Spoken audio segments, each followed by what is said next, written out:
kilometrų kelio. Tai ko gero šiandien galime laukti pagerinimo šito.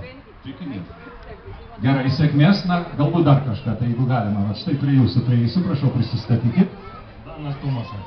Danas Tumosa. Na, Danai, tradicinis klausimas, žurnalistai, Kirus, kaip nuotaikos visų pirma? Labai puikios. Labai puikios, nebijot, kad bus karšta? Nebijom,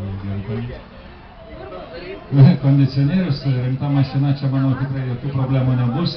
Ir galbūt jūs kažkokią tai paslaptį dabar pasakysit mums visiems, ką reikėtų daryti, norint užlipti šiandieną ant aukščiausio garbės pakylos laiptelio. Sakykime taip, na, Danai, kaip, ką reikėtų daryti? Tiesiog labai norėti turbūt ir nepersistinti turbūt. Supratau. Na, apie visą tą, ačiū labai jums vyrai.